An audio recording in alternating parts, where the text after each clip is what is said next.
मैंने भी कुछ बताया था कि नहीं बताया था? मैंने भी कुछ बताया था। बताने से क्या होगा, हम जलसा बर्बाद करेंगे क्या? ठीक है, मत कराइए तकरीर।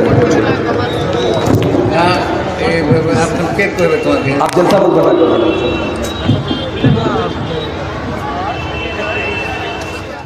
करना ही पड़ेगा। नहीं, कोई जबरदस्ती नहीं है भाई। नहीं करेगा तो जलसा का हर जगह पे जाओ।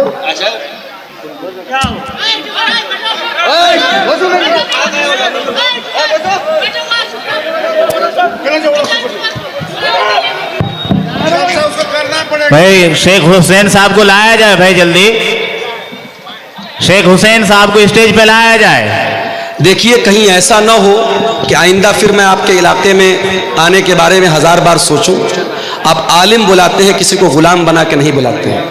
आपके सामने सारी मजबूरी बयान कर दी, मैंने अपने समय से ज़्यादा आपके सामने तकरीर कर दी, चंदा भी कर दिया। उसके बाद पीछे से आवाज़ आई कि इतना करना पड़ेगा या ऐसा करना पड़ेगा, नहीं करेंगे तो हर्जाना देना पड़ेगा।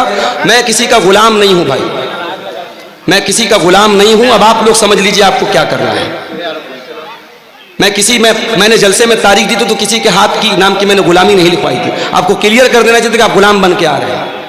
आप उलमा की इज्जत नहीं कर सकते, मत कीजिए जलसा, आप बंद करा दीजिए जलसे और मदरसे। आलिम को बुला के जलील कर रहे हैं आप, स्टेज पे धमकी दे रहे हैं।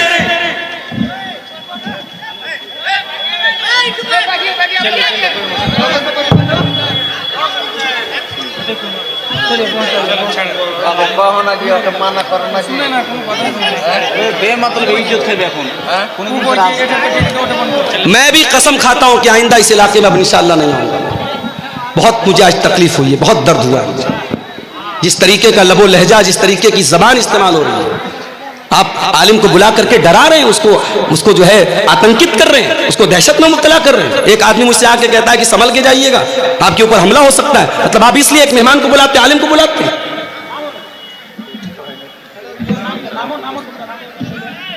मैं मोहब्बत से, नरमी से बात कर रहा हूं, समझा रहा हूं, आपके फेवर की बात कर रहा हूं, और आप इस तरीके से मेरे साथ सलूक कर रहे हैं। मैं कितनी बार बताऊं कि मेरी मजबूरी है भाई। मुझे शौक है कि मैं बाई रोड 400 किलोमीटर का सफर तय करके जाऊं।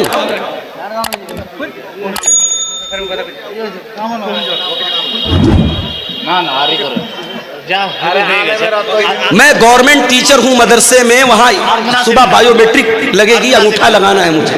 उत्तर प्रदेश मुझे जाना है, बनारस जाना है। मैं मजबूरी बता, मैं जुमा में बयान कर चुका हूं। अस्सलाम वालेकुम मौलाना साहब, आपसे मैं रिक्वेस्ट यही करता हूं, जो आप जिस तरीक़ा से इस भरनाठी जलसा में प्रोग्राम दिए हैं और दर्शकों या पब्लिक हर जगह का आए हैं, आपके लिए आपका आवाज़ सुनने के लिए बहुत उम्मीद लेकर आए हैं।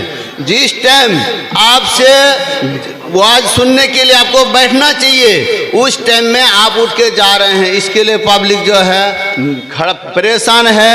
दूसरी बात है, हमारी मदरसा का जो है साल का एक बार जलसा होते हैं। बहुत 2-4 लाख रुपया खर्चा करके हम लोग एक प्रोग्राम बना रहे हैं। मौलवी साहब, आप जो इस टाइप से चला जा रहे हैं तो हमारी बहुत मदरसे का बहुत ठीक है भाई, मैं स्टेज पर बैठ जाता हूँ, मैं नहीं जाता हूँ। मैं कल की छुट्टी किसी तरीके से ले लूंगा, मैं वहाँ तनख्वाह कटवा लूंगा, नौकरी को खतरे में, मैं मगर तकरीर नहीं कर सकता। जब आपकी इज्जत की बात है तो मेरी भी इज्जत की बात। चलिए, शुक्रान जज़ाकुमुल्लाह। अपना लग रहा है कि बर्बाद हो जाएगा, मैं तो जान का खतरा मोल लेकर के जा रहा था ना। मैं नहीं जाऊंगा, ठीक है, मैं बैठ जाता हूँ स्टेज पर। शुक्रान जज़ाकुमुल्लाह व हसन अल जज़ा। ये शेख अगर आपको लगता है कि आपके मेरे स्टेज पर बैठे रहने से आपका जलसा बर्बाद नहीं होगा तो बचा लीजिए जलसे को, मैं जलसे को बर्बाद नहीं करना। अल्लाह के प्यारे नबी फरमाते हैं, तअल्लमू मिन अंसाबिकुम मा तसिलून बिही अरहामकुम। ओ लोगो, अपने खानदान को पहचानो, अपने रिश्तों को पहचानो, ताकि अपने रिश्तेदारों के साथ तुम अच्छा सलूक कर सको। जब तुम अपने रिश्तेदारों के साथ अच्छा सलूक करोगे, उनको पहचानोगे, उनके खुशी और गम में शामिल हो जाओगे, अल्लाह के नबी फरमाते हैं, फ़इन्नहा महब्बतुन फिल अहली मनसातुन फिल असरी मसरातुन फिल माली। उससे 3 फायदा होगा, 3 बेनिफिट होगा, 3 लाभ होगा। पहला लाभ तो ये होगा कि परिवार में मोहब्बत बढ़ेगी। दूसरा फायदा ये होगा माल में बरकत पैदा होगी। और तीसरा फायदा ये होगा कि आपकी उम्र में अल्लाह बरकत देगा। अगर आप दौलत वाले हैं, अगर आप करोड़पति हैं, अगर आपको अल्लाह ने नवाजा है, अपनी दौलत अपने ऊपर खर्च की तो क्या की, अपने बीवी बच्चों पर खर्च की तो क्या की। दौलत का सही इस्तेमाल तो यह है, अपने बाल बच्चों की जरूरत पूरी करने के बाद, अपनी जरूरत पूरी करने के बाद हम ये देखें हमारे रिश्तेदारों में कौन है जो हमारी मदद का हकदार है, और आगे बढ़ करके किसी गरीब की लड़की की शादी करा दें, किसी का घर टूट रहा है उसका टूटा हुआ घर बना दें, किसी की मदद कर दें। मेरे प्यारे साथियों, ये तीसरा हक है जो अल्लाह ताला ने इस आयत में बयान किया, वह बिज़िल कुर्बा, अपने रिश्तेदारों के साथ भी तुम अच्छा सलूक करो। उसके बाद फरमाया वबिल वालिदैनि ihsanan व बिज़िल कुर्बा वल यतामा, और यतीम के साथ तुम अच्छा सलूक करो। यतीम किसको बोलते हैं? अनाथ, जिसके बाप का इंतकाल हो गया। दुनिया में इंसान बाप की कदर नहीं करता, लेकिन जब बाप मरता है तब इंसान को महसूस होता है कितनी बड़ी दीवार होता है बाप। जिस बच्चे का बाप इंतकाल कर जाए, जो बच्चा यतीम हो जाए, अनाथ हो जाए, आज मदरसों में देखो अनाथ बच्चे पढ़ते हैं। जिन बच्चों के बाप जिंदा हैं वो घर से फोन करते हैं, बच्चों की हाल चाल लेते हैं, बच्चों को पैसा भेजते हैं, कभी कभार मिलने के लिए आते हैं, बच्चों को टॉफी देते हैं, सामान दे देते हैं। सोचो उन्हीं बच्चों में जो बच्चा अनाथ है, जो बच्चा यतीम है, वो बेचारा अपने आप को कितना बेबस महसूस करता है। सारे लोगों को प्यार करने के लिए उनका बाप मौजूद है, मेरा कोई बाप नहीं है, मेरे बाप दुनिया में नहीं है। इसलिए अल्लाह ताला यतीम के साथ, अनाथ के साथ अच्छा सलूक करने का हुक्म देता है। फरमाया वल यतामा, और अपने यतीमों के साथ तुम अच्छा सलूक करो। और माशाअल्लाह देखिए, बच्चा लाया है शादी का कोई सामान, कौन दिया बेटा? अम्मी दी। चलिए, अल्लाह ताला जिसने भी इस बच्चे को के जरिए भेजा है, अल्लाह उसके चंदे को कबूल फरमाए और उसके हक में सदका जारिया बनाए। मेरे भाइयों, वल यतामा, यतीम के साथ अच्छा सलूक करो। मैं आपको क्लियर बता दूं, तकरीर के आखिरी 10 मिनट इंशाअल्लाह मैं चंदा भी करूंगा। 2000 रुपया है, किसके नाम से? रफीक आलम साहब ने ये 2000 रुपया दिया है, अल्लाह इनके चंदे को कबूल फरमाए। मेरे भाइयों, यतीम अगर कोई बच्चा है, हो सके तो उसके सर पे हाथ फेर दो। ये दिल का जो दिल की कठोरता है, दिल की नरमी, दिल की सख्ती को अगर नरमी में चेंज करना है तो यतीम के साथ अच्छा सलूक करो। एक सहाबी अल्लाह के नबी के पास आए, कहा अल्लाह के नबी, मुझे अपना दिल बहुत कठोर महसूस होता है, दिल बहुत सख्त महसूस होता है। आपने फरमाया जाओ इमसा बिरासिल यतीम, किसी अनाथ के सर पर हाथ फेर दो, किसी यतीम के सर पर हाथ फेर दो, किसी यतीम की मदद कर दो, किसी यतीम के खाने का इंतजाम कर दो, तुम्हारे दिल की कठोरता दूर हो जाएगी। आज मसला तो यही है मेरे भाई, हमारे दिल कठोर हो चुके हैं, हमारे दिल सख्त हो चुके हैं। इस दिल में ना अल्लाह की मोहब्बत है, ना रसूल की मोहब्बत है, ना कयामत का डर है, ना आखिरत का डर है, ना जन्नत की तलब है, ना जहन्नम से बचने का जज्बा है मेरे भाई। तो यतीम के साथ अच्छा सलूक करो। हमारे नबी तो यतीम थे, पैदा हुए तो बाप का साया न था। 6 साल की उम्र में माँ के साथ जा रहे थे, रास्ते में माँ का भी इंतकाल हो गया। मेरे नबी 6 साल की उम्र में डबल यतीम हो गए, माँ भी नहीं बाप भी नहीं। मेरे नबी से बढ़कर के यतीम की पीड़ा को कौन समझेगा, यतीम के दर्द को कौन समझेगा। इसीलिए अल्लाह के प्यारे नबी फरमाते हैं अना वकाफिलुल यतीम कहातैन, मैं और यतीम की परवरिश करने वाला, मैं और यतीम को पालने वाला, यतीम का भरण पोषण करने वाला। कयामत के दिन ऐसे आएंगे। आपने अपनी दोनों उंगलियों से इशारा किया। इसलिए यतीम, अगर आपके समाज में, आपके गांव में कोई बच्चा यतीम है, हो सके तो उस यतीम की परवरिश अपने जिम्मे ले लो। नहीं ले सकते उसके मदरसे का खर्चा अपने जिम्मे ले लो। नहीं कर सकते तो कम से कम देखो कि उसका बेहतर भविष्य बनाने के लिए, उसका अच्छा मुस्तकबिल बनाने के लिए क्या कर सकते हैं आप। यतीम के साथ अच्छा सलूक करो। उसके बाद फरमाया वल जार ज़िल कुर्बा, और अगर तुम्हारा कोई ऐसा पड़ोसी है जो पड़ोसी भी है और रिश्तेदार भी है, पड़ोसी भी है और चाचा भी है, पड़ोसी भी और ताया भी है, पड़ोसी भी है और चचेरा भाई भी है, अगर तुम्हारा पड़ोसी तुम्हारा रिश्तेदार है तो उसके साथ भी तुम अच्छा सलूक करो। और कुछ उलमा का कहना है कि वल जार ज़िल कुर्बा का मतलब पड़ोसी हो और मुसलमान हो। इस्लाम तो वो धर्म है मेरे भाइयों, इस्लाम तो वो मजहब है। अगर आपका पड़ोसी मुसलमान नहीं है, नॉन मुस्लिम है, हिंदू है, सिख है, ईसाई है, किसी भी मजहब का मानने वाला है, आपका पड़ोसी किसी भी संप्रदाय से, किसी भी वर्ग से, किसी भी जाति से, किसी भी धर्म से ताल्लुक रखता है, इस्लाम ये कहता है अपने पड़ोसी को तकलीफ न पहुंचाना, अपने पड़ोसी के साथ अच्छा सलूक करना। अल्लाह के नबी फरमाते हैं ला युमिन वल्लाहि ला युमिन वल्लाहि ला युमिन। अल्लाह की कसम खा करके अल्लाह के नबी ने 3 मरतबा फरमाया वो इंसान मोमिन नहीं है, वो इंसान मोमिन नहीं है, वो इंसान मोमिन नहीं है। साहबा ने पूछा कौन है अल्लाह के नबी? आपने फरमाया मन ला या मन जारुहु बवाइकहु, जिसका पड़ोसी उसकी तकलीफ से महफूज न हो, जो अपने पड़ोसी को तकलीफ पहुंचाता हो, वो इंसान मोमिन नहीं हो सकता। इस्लाम तो वो दीन है मेरे भाई। आपके घर में गोश्त बन रहा है, आपके घर में सब्जी बन रही है, आपके घर में दाल बन रही है, आपके पड़ोसी के बच्चे भूखे हैं, अल्लाह के प्यारे नबी फरमाते हैं इज़ा तबख्त मरकतन फअक्सिर माअहा, जब तुम झोल बनाओ, जब तुम सालन बनाओ, जब तुम शोरबा बनाओ तो उसमें पानी थोड़ा सा बेशी कर दो, पानी थोड़ा सा बढ़ा दो, ताकि तुम्हारे पड़ोसी के भूखे बच्चे भी उसमें से खा लें। ये इस्लाम की शिक्षा है, ये इस्लाम की तालीम है। अपने पड़ोसी के साथ अच्छा सलूक करो। मेरे प्यारे साथियों, समय बहुत कम है, आप आइए, आते रहिए अगर आप मोहब्बत करते हैं, और मैं जानता हूं कि आप मोहब्बत करते हैं। इतने बड़े बड़े प्रोग्राम आप कराते हैं और यूपी से आप मुझे बुलाते हैं, तो यकीनन आपके दिल में कहीं ना कहीं मोहब्बत है। आप आगे बढ़िए और अल्लाह ने जितना नवाजा है दिल खोल करके आइए। ये माल, ये दौलत दुनिया में रह जाएगा, लेकिन इस मदरसे में और कुरान पढ़ने वाले इन बच्चों को आप जो दान दे के जाएंगे, इंशाअल्लाह वो आपको काम देगा, आखिरत में काम देगा, और हमारी दुआएं आपके साथ रहेंगी। आप आते रहिए और मुसाफा करते हुए यहाँ मदरसे को दान देते जाइए। मेरे प्यारे साथियों, मैं कुरान की सूरह निसा की आयत नंबर 36 पढ़ रहा हूँ, और इस आयत में 10 बातें अल्लाह ताला ने बयान की है, और इन 10 बातों को आपके सामने रख रहा हूँ। अल्लाह की इबादत करो, अल्लाह के साथ किसी को शरीक मत करो, माता पिता के साथ अच्छा सलूक करो, और रिश्तेदारों के साथ अच्छा सलूक करो, और यतीमों के साथ अच्छा सलूक करो। उसके बाद कहा वल जार ज़िल कुर्बा, उस पड़ोसी के साथ अच्छा सलूक करो जो पड़ोसी तुम्हारा रिश्तेदार है।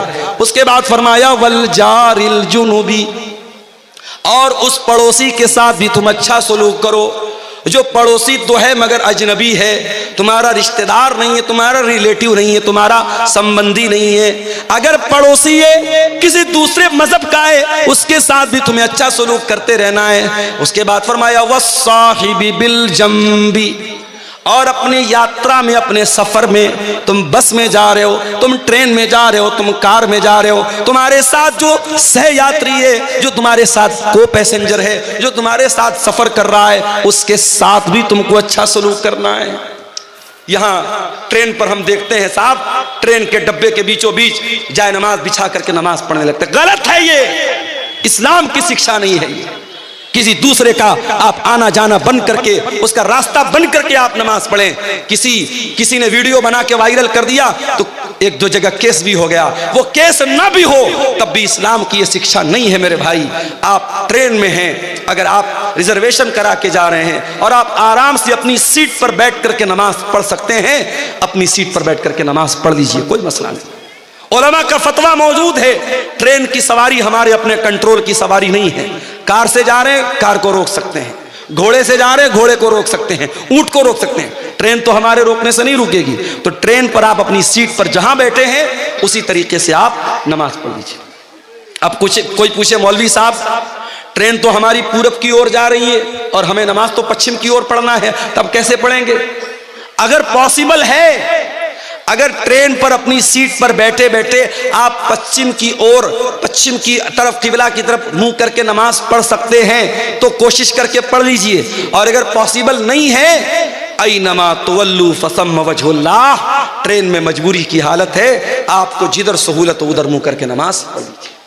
और अगर ट्रेन की सीट पर बैठे बैठे नमाज पढ़ना पॉसिबल नहीं है और रास्ते में कोई स्टेशन आता है जहां 15 मिनट 20 मिनट गाड़ी रुकती है और स्टेशन पर किसी कोने में आपको जगह मिलती है, वहां पढ़ लीजिए। और अगर यह भी पॉसिबल नहीं है तो फिर आप अपनी जर्नी को ख़त्म करने के बाद, अपनी यात्रा को ख़त्म करने के बाद, जब आपका लास्ट स्टॉपेज आए, जब आप अपनी मंजिल पर पहुँचे, तो ट्रेन में जितनी नमाज छूटी है पढ़ लें। हालात आप देश के देख रहे हैं मेरे प्यारे साथियों।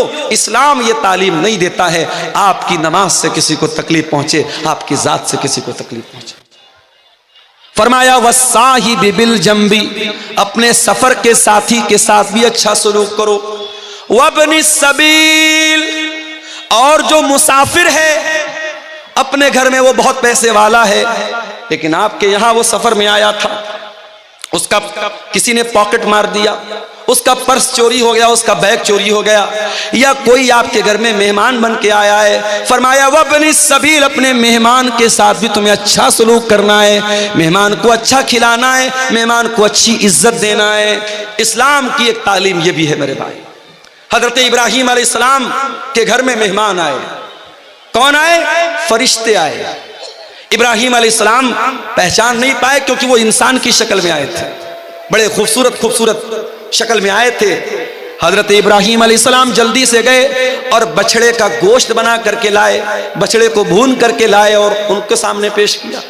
इसका मतलब ये हुआ मेहमान आए तो उसकी पसंद का खाना उसको खिलाना चाहिए, मेहमान को सम्मान देना, मेहमान की इज्जत करना, यह भी इस्लाम सिखाता है। फरमाया वह बनी सबील, अपने मुसाफिर के साथ और मेहमान के साथ भी तुम अच्छा सलूक करो। उसके बाद फरमाया वह मा मलकत ईमानुकुम, जो लोग तुम्हारे अंडर में काम कर रहे हैं, जो तुम्हारे गुलाम हैं, तुम्हारे नौकर हैं, तुम्हारे कर्मचारी हैं, तुम किसी कंपनी के मालिक हो, बॉस हो, तुम्हारे अंडर में काम करने वाले लोग हैं, या तुम कोई कारखाना चला रहे हो, तुम्हारे घर में काम करने वाले लोग हैं, अपने नौकर चाकर के साथ, अपने गुलामों के साथ भी तुम अच्छा सलूक करते रहना। ये 9 चीजें हो गई मेरे भाई। उसके बाद 10वीं चीज क्या है? इन्नल्लाह ला युहिब्बु मन काना मुख्तालन फखूरा, अल्लाह ताला उन लोगों को पसंद नहीं करता है जो घमंडी हैं, जो तकब्बुर करने वाले हैं, जिनके अंदर अहंकार है, जिनके अंदर गुरूर है। अल्लाह गुरूर करने वाले को कभी पसंद नहीं करता। न दौलत का गुरूर चलेगा, न कुर्सी का गुरूर चलेगा, न खूबसूरती का गुरूर चलेगा। बहुत बड़ी दौलत वाला था कारून, अपने खजानों के साथ जमीन में धसा दिया गया। बहुत बड़ा बादशाह था फिरौन, उसकी सारी बादशाहत खत्म हो गई और पानी में अल्लाह ताला ने डुबा डुबा करके मार दिया। बड़ी ताकत वाली कौम थी कौम आद, बड़ी ताकत वाली थी कौम समूद, अल्लाह ताला ने हवा की तरह उड़ा दिया। इन्नल्लाह ला युहिब्बु मन काना मुख्तालन फखूरा, अल्लाह ताला अहंकारी लोगों को, मगरूर लोगों को, घमंडी लोगों को पसंद नहीं करता मेरे भाई। इसलिए अपने अंदर तवाज़ु पैदा करो। अगर समाज में आपको इज्जत मिली है, रुतबा मिला है, कदर करो इसकी, इज्जत करो इसकी कि अल्लाह आपसे काम ले रहा है। अल्लाह ने आपको लोगों में एक वर्चस्व दिया है, एक स्टेटस दिया, एक सम्मान दिया है। इसका दुरुपयोग न करो, इसका गलत इस्तेमाल न करो मेरे प्यारे साथी। अल्लाह के प्यारे नबी फरमाते हैं मन तवाज़ा लिल्लाहि रफ़अहुल्लाह, जो अपने आप को छोटा बना ले अल्लाह के लिए, जो अपने आप को हकीर बना ले अल्लाह के लिए, अल्लाह उसको और बुलंदी देगा, और सम्मान देगा, और ऊंचा मकाम देगा। तो ये 10 बातें हैं मेरे प्यारे साथियों जो सूरह निसा की आयत नंबर 36 में अल्लाह ताला ने हमारे सामने बयान की है। अब आप रात भर जलसा इंशाअल्लाह सुनेंगे, लेकिन मैं आपसे ये कहना चाहूँगा कि एक बार अकेले में बैठकर, तन्हाई में बैठकर ज़रा गौर कीजिएगा कि इन 10 बातों में से कितनी बात पर आप अमल कर रहे हैं। पहली चीज़ क्या है? अल्लाह की इबादत करना, और अल्लाह की इबादत में किसी को शरीक न करना। कभी गौर कर लेना घर में जाके, कहीं ऐसा तो नहीं कि हमारे घर में भी बच्चे तावीज़ पहन रहे हैं, हमारे घर में भी बच्चों के माथे पर काला टीका लगाया जा रहा है, हमारे घर की औरतें भी टोने टोटके कर रही हैं, गलत रास्तों पे जा रही हैं। अगर हो रहा है तो जाके बंद करा दो मेरे भाइयों, अपने अकीदे और अपनी तौहीद को बर्बाद मत करो। दूसरी चीज, माता पिता के साथ अच्छा सलूक करें। अगर आपके घर में आपके माँ बाप तकलीफ में हैं, आप इस आयत पर अमल नहीं कर रहे हैं, आप जाइए माँ से माफी मांगिए, बाप से माफी मांगिए, और यकीन रखिए जब तक माँ जिंदा है माफी मांग सकते हो, बाप जिंदा है माफी मांग सकते हो। माँ चली गई, बाप चला गया, पछताओगे कि काश मैंने माफी मांग ली होती, काश मैंने अच्छा सलूक किया होता। आज इंसान 4 पैसे कमाता है, माँ की दवा के पैसे उसके पास नहीं है, बाप के इलाज के पैसे उसके पास। अरे ऐसी दौलत इकट्ठा करके क्या करेगा? कि तेरी माँ इलाज के अभाव से मर जाए, तेरा बाप छोटी छोटी चीजों के लिए दूसरों का मोहताज बन जाए। अपने माँ बाप के साथ अच्छा सलूक करो मेरे भाई, रिश्तेदारों के साथ अच्छा सलूक करो, यतीमों के साथ अच्छा सलूक करो, पड़ोसियों के साथ अच्छा सलूक करो। दूर के पड़ोसी हैं या कोई गैर मुस्लिम पड़ोसी है, नॉन मुस्लिम पड़ोसी है, उसके साथ भी आपको अच्छा सलूक करना है। सफ़र का साथी है, उसके साथ भी आपको अच्छा सलूक करना है। मुसाफिर है, मेहमान है, उसका भी आपको सम्मान करना है। और आपका नौकर चाकर गुलाम लौंडी, उस ज़माने में गुलाम लौंडी होते थे, आज के ज़माने में नौकर चाकर हैं, इनके साथ भी अच्छा सलूक करना है। और 10वीं चीज़ ये है, अपने आप को अहंकार और गुरूर से बचाना है।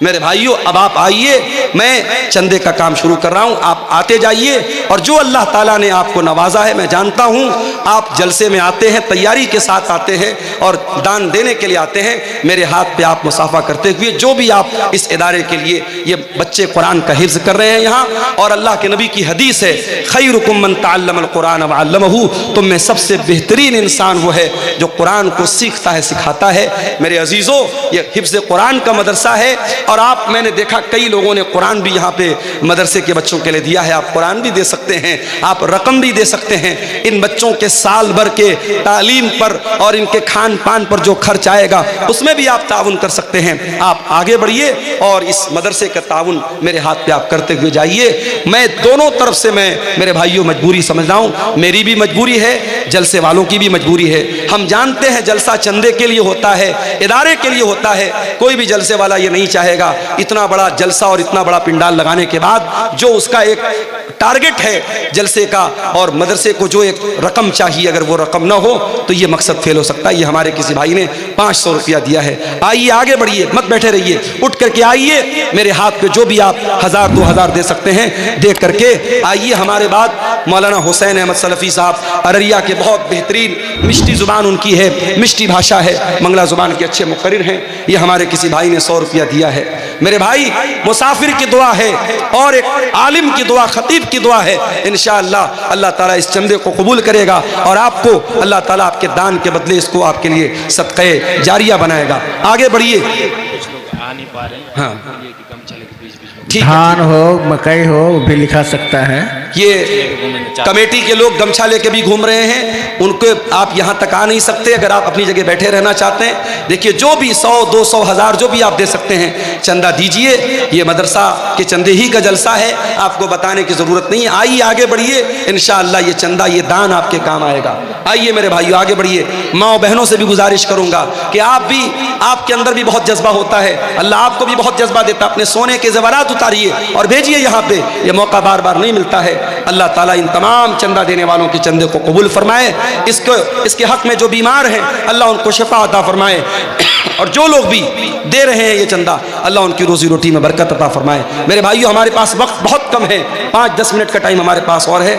आप आइए, आगे बढ़िए और इदारे का ताउन करते हुए जाइए। अल्लाह ताला ये 500 रुपया एक और भाई ने दिया है, अल्लाह ताला इनके चंदे को कबूल फरमाए।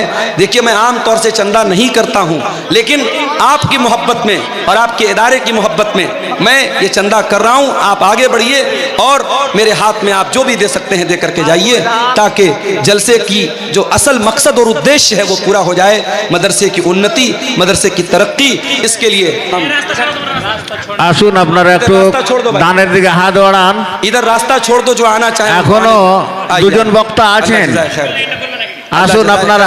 आइए आगे बढ़िए। মৌলানা কোনোদিন দান নেন না, কিন্তু আজকে আপনাদের কাছ থেকে যখন চেয়েছেন, তো আপনারা দিল খুলে ওনার হাতে দান করুন।